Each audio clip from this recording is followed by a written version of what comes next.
Friend, मैं हूं शेखर गुप्ता, आपका स्टॉक फाइनेंसर कोच। आज हम एक न्यू आईपीओ के बारे में बात करेंगे। वो कौन सा? आपका क्राफ्ट्स ऑटोमेशन। ये बेसिकली आपका ऑटो कंपोनेंट कंपनी है जिसका विंडो आपका 15 मार्च से लेकर 17 मार्च के बीच में ओपन हो रहा है। आप इसके बीच में बिडिंग लगा सकते हैं। इस कंपनी के बारे में एक इंपॉर्टेंट पॉइंट बता दूं, इस कंपनी पे भी 800 करोड़ का लोन है। तो इस आईपीओ में अप्लाई करने से पहले सोच समझ से अप्लाई करें। अब इस कंपनी के क्या स्ट्रेंथ है, क्या वीकनेस है, क्या अपॉर्चुनिटी है, क्या थ्रेट है, इनके क्या फाइनेंशियल है और इनके क्या थ्रेट्स हैं, ये टोटल चीजें हम जानेंगे। पहली चीज हम ये जानेंगे ये कंपनी ने जितना जो लोन लेकर रखा हुआ है उसके मैनेजमेंट टीम उसे कैसे मैनेज करेगी। अगर ये आईपीओ आ भी गया तो उसमें जो कितने लोन अमाउंट है वो कैसे उसमें फिक्स करेंगे। तो इस कंपनी के बारे में जानते हैं, इसका कंपनी और इसके बिजनेस के बारे में। बेसिकली ये कंपनी आपका इन्वॉल्व रहती है आपका design, product manufacturing and design component में।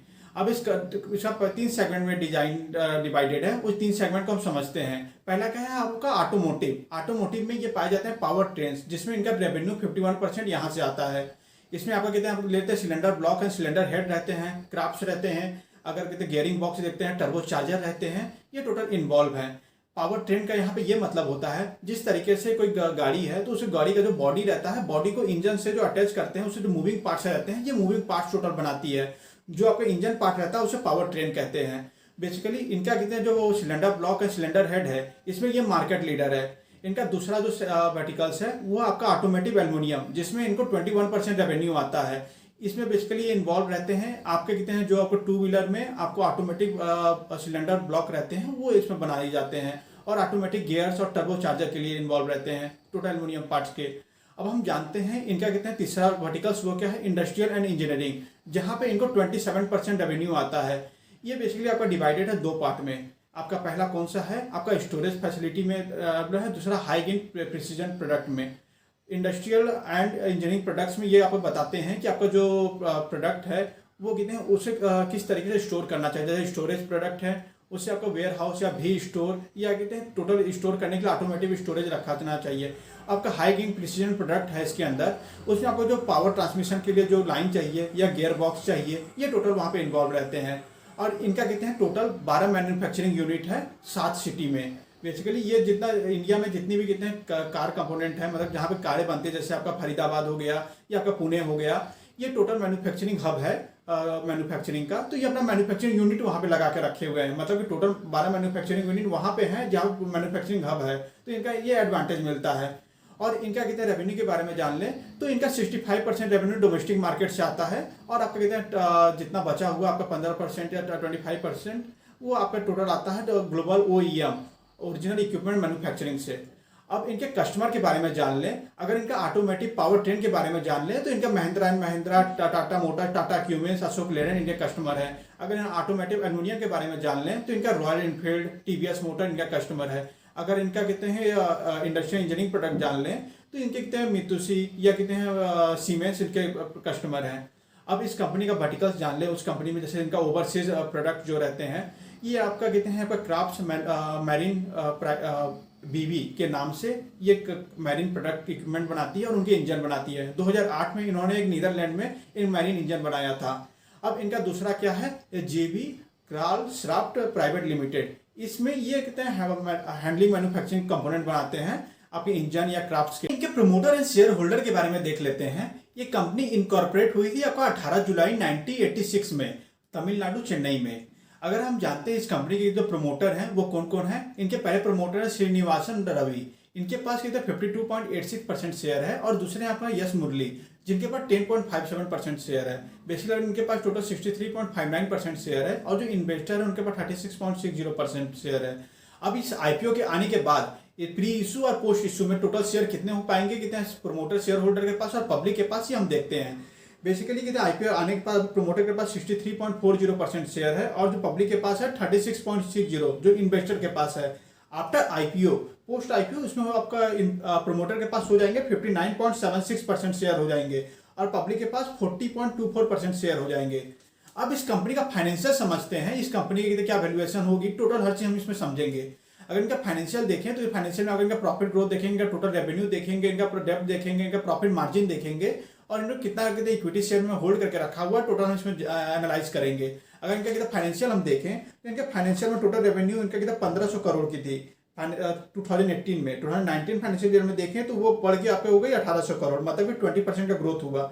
फिर अगर कितने अभी 9 मंथ में देखें, लास्ट 9 मंथ में तो उन्होंने 1000 करोड़ का रेवेन्यू किया है, मतलब कि पिछले साल से तो कम है, पर कितना अभी आपने देखा होगा BS6 नॉर्म्स आ गया है कितना BS4 को छोड़ के, तो उसकी वजह से इनको प्रॉफिट में थोड़ा कट लेना पड़ा है। अब इस हिसाब से इनका प्रॉफिट ग्रोथ देखें तो इनका कितना जो प्रॉफिट था कितना 31 करोड़ था फाइनेंशियल 2018 में, फिर वो बढ़ के 97 करोड़ हो गया, मतलब कि उन्होंने बहुत अच्छा इंक्रीज किया है। फिर उसके बाद आपका इसमें कितना 41 करोड़ का थोड़ा नेगेटिव चला गया 2020 में। क्यों चला गया कि गवर्नमेंट, आपने देखा कि कोरोना का टाइम आया, दूसरा चीज गवर्नमेंट ने BS4 को चेंज करके BS6 नॉर्म चला दिया, तो इसकी वजह से इनको टोटल हिट लगा है, टोटल ऑटो इंडस्ट्री को हिट लगा है, तो इसकी वजह से इनका जो प्रॉफिट था वो बहुत अधिक घट गया है। अब इस हिसाब से इनका प्रॉफिट मार्जिन के हिसाब से कंपेयर करें इनका रेवेन्यू जो 20.28% था 2019 में, वो घट के 18.05 हुआ, पर इनका जो प्रॉफिट ग्रोथ था वो 208.8% था, वो घट के आपको कितना -57.8। रेवेन्यू कम चेंज हुआ, पर आपका प्रॉफिट मार्जिन नेगेटिव में बहुत अधिक चेंज हुआ। क्यों हुआ? क्योंकि आप जानते हैं ये कंपनी के पास कितना कुछ कैपेक्स में आप इन्वेस्ट करके रखी हुई है, तो उस कैपेक्स से इन्वेस्ट करने की वजह से इनका कम ही कितने पार्ट आपका रेवेन्यू में हुआ और अधिक पार्ट प्रॉफिट मार्जिन में हुआ। और गवर्नमेंट ने, आपने जानते हैं कि टोटल अभी इंटरेस्ट प्रोवाइड करके रखा हुआ है, मतलब कि जो अभी चार्जेस लग रहे थे, उन्होंने लोन लिया हुआ उस पर कम लग रहे हैं, मोरेंटम प्रोवाइड करके रखा हुआ है, पर वो फ्यूचर में वो गवर्नमेंट बढ़ा भी सकती है, तो इसकी वजह से इनका जो रेवेन्यू ग्रोथ है वो टोटल थोड़ा पॉजिटिव भी रहा है। अब इनके डेप्ट के बारे में देखें तो इनका डेप्ट 800 करोड़ था कितने हैं 2018 में, फिर 900 करोड़ हुआ, फिर 1000 करोड़ हुआ, अब ये आपका 800 करोड़ रुपए बचे हैं, मतलब 850 करोड़ रुपए इसमें पे करने हैं। इनका इस हिसाब से इनका नेटवर्क देखें तो 1000 करोड़ का है, मीन्स अगर नेटवर्क के हिसाब टोटल रेवेन्यू और टोटल नेटवर्क देखें तो 716 करोड़ का है। मतलब इनका डेप्ट टू इक्विटी रेशियो हम जब एनालाइज करेंगे वो ग्रेटर देन 1 होगा, मतलब कि किसी कंपनी का अगर डेप्ट टू इक्विटी रेशियो 1 से अधिक होता है तो ये वार्निंग साइन रहती है। अब हम इस कंपनी का वैल्यूएशन जानते हैं, कंपनी कितना प्राइस आपसे मांग रही है पे करने के लिए। इस कंपनी का कितना हम वैल्यूएशन देखेंगे तो इनका प्राइस टू बुक वैल्यू जो है कितना फाइनेंशियल 2020 में वो 4.52 था, वो फाइनेंशियल 2021 में 4.19 हुआ, और कितने इंडस्ट्री पीबी देखें प्रॉफिट टू बुक वैल्यू तो वो आपका कितना 4.91 है, मतलब कि 4.52 था 4.91, मतलब कि ये रीजनेबल रेट है, तो यहाँ पे आप पे कर सकते हैं। अगर इसका प्राइस टू अर्निंग वैल्यू देखें तो फाइनेंशियल 2020 में ये आपका 73 था, 2021 में आपका 44 हुआ। ये क्यों कम हुआ? क्योंकि आप देखते हैं अभी गवर्नमेंट ने इंटरेस्ट कम किया है ये ऑटोमोबाइल कंपनी पे, कितने वो जो लोन लिए हुए थे, तो उसकी वजह से इनको कम हो गया है, पर उससे कोई दिक्कत, क्योंकि आपकी जो प्राइस टू अर्निंग वैल्यू रहती है अर्निंग बढ़ जाती है, अर्निंग पर जब ऊपर अधिक हो जाएगा तो आपके ये प्राइस टू अर्निंग आपका कम होता जाएगा। अब इनका कितने इंडस्ट्री के हिसाब से देखें प्राइस टू अर्निंग वैल्यू क्या है फाइनेंशियल 2020 में 72.76, और अभी इनका क्या है 73 फाइनेंशियल 2020 में, मतलब कि रीजनेबल मांग रहे हैं, तो यहाँ पे आप पे कर सकते हैं। अगर इन्हें इंडस्ट्रियल एनालिसिस देख लें, अगर डोमेस्टिक मार्केट में ऑटोमोबाइल कंपनी का देखें तो इनका जो पिछले 5 साल का जो परफॉर्मेंस था वो 6 से 7% CAGR के अपना compound annual growth return provide कर रहे थे, पर ड्यू टू कोरोना अगर 2020 से 21 का हिसाब से देखें तो बहुत घट गए, 3 से 4% हुआ, पर अभी जो 5 साल अगले 2025 तक इन्हें एनालाइज किया गया है तो 5 से 7% के हिसाब से बढ़ेंगे। अगर इनका एक्सपोर्ट मार्केट देखें जो ग्लोबल के हिसाब से हम ऑटोमोबाइल कंपनी का देखते हैं तो इनका अधिक ग्रोथ नहीं है, वहां पे वो कितने लगभग अभी 5 साल में जो एक्सपेंशन हो रहा है 3 से 4% ही ग्रोथ का। टिटर एनालिसिस कर लेते हैं, मीन्स कौन कौन सी कंपनियां इनको कहते कंपटीशन दे रही है मार्केट में, आपका रेवेन्यू के हिसाब से, पीई रेशियो के हिसाब से, पीवी वैल्यू के हिसाब से। अगर मैं देखूं कितने हैं 4 कंपनियां आपको लेकर चलता हूँ, Bharat forge, Mahindra and Mahindra, Minda industries, Sundaram festival. तो क्राफ्ट ऑटोमेशन का जो टोटल रेवेन्यू है आपका 1500 करोड़ का है, भारत फोर्ज का आपका 8000 करोड़ का है, और कितने महिंद्रा का आपका 8000 करोड़ का है।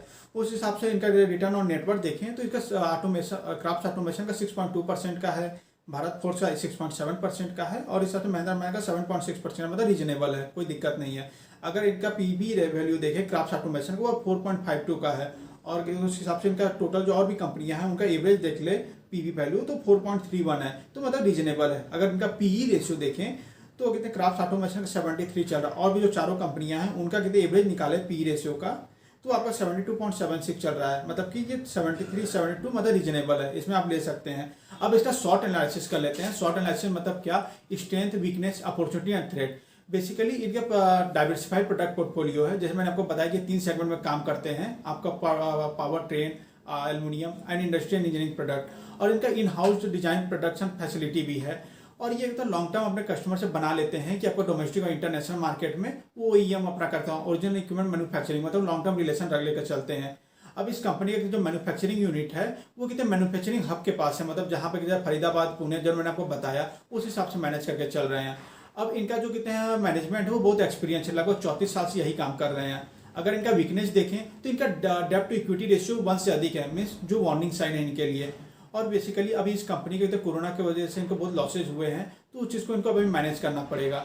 अब इस कंपनी का कितने हैं आप देखें अपॉर्चुनिटी क्या क्या है, इसमें अपॉर्चुनिटी क्या है, इनका जो कैपेक्स में जो इन्होंने इन्वेस्ट करके रखा हुआ है, मान लीजिए डेप्ट में तो इनका बहुत अधिक डेप्ट लोन लेकर रखा हुआ है, पर कैपेक्स में भी इन्होंने इन्वेस्ट करके रखा हुआ है, जिसकी वजह से इनका मैन्युफैक्चरिंग यूनिट बहुत बढ़ गया है, तो इस हिसाब से मैनेज करके सकते हैं, कस्टमर भी अपना नए ला सकते हैं।